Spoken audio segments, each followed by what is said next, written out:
ખૂબ જ ઝડપથી બની જતો ઘઉંનો શીરો ફક્ત 5 જ મિનિટમાં બને છે.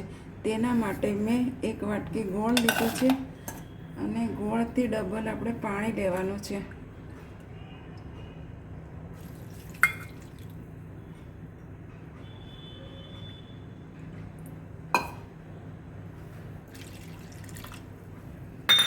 હવે આપણે આને ગરમ મૂકવાનું છે. ગોળ ઓગળે ને ત્યાં સુધી જ ગરમ કરવાનું છે. ગેસ ચાલુ કરી દઈશું અને આને ગરમ કરવા મૂકી દઈશું. આને આપણે ગોળ ઓગળે ને એટલું જ ગરમ કરવાનું છે, વધારે નથી કરવાનું. આપણો ગોળ ઓગળી ગયો છે, આપણે એટલું જ ગરમ કરવાનું છે પાણીને. આપણે ગેસ ઉપરથી ઉતારી લઈશું અને એક તાસળો મૂકી દઈશું. 2 ચમચી જેટલું ઘી લઈ લઈશું. આ ઘીને આપણે ગરમ થવા દઈશું. આપણું ઘી ગરમ થઈ ગયું છે. અત્યારે આપણે ગેસની ફ્લેમ ધીમી કરી દઈશું અને લોટ એડ કરી દઈશું. હવે આપણે આ લોટને એકદમ ધીમા ગેસે શેકવાનો છે.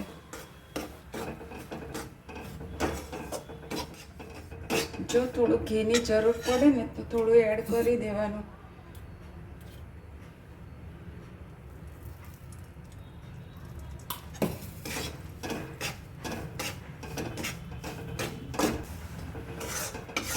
આપણે જેમ જેમ હલાવશું ને એવી રીતે થોડું થોડું ઘી છૂટું પડતું જશે.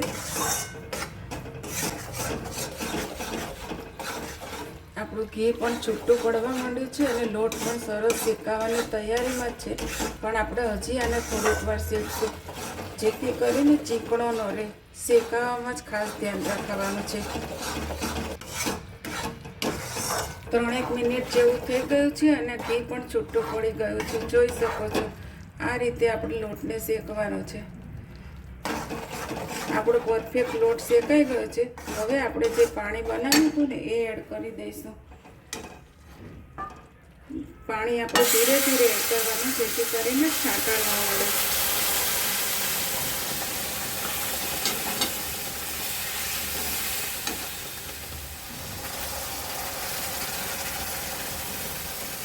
આપણે બધું જ પાણી એડ કરી દેવાનું છે.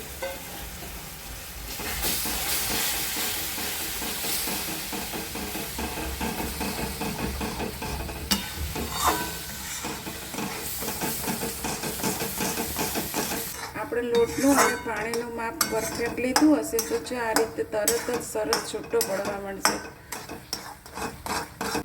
જોઈ શકો છો.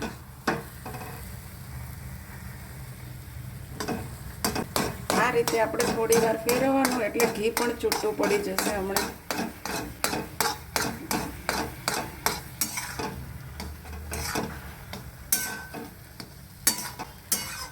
હવે આપણે આને બહુ નથી હલાવવાનું. આપણો શીરો બની જ ગયો છે. ગેસની ફ્લેમ બંધ કરી દઈશું. આની અંદર કાજુ બદામ એડ કરવા હોય તો કરી શકાય, ખસખસ એડ કરવા હોય તો કરી શકાય, પણ આ ગોળનો શીરો એમનેમ જ સરસ લાગે છે.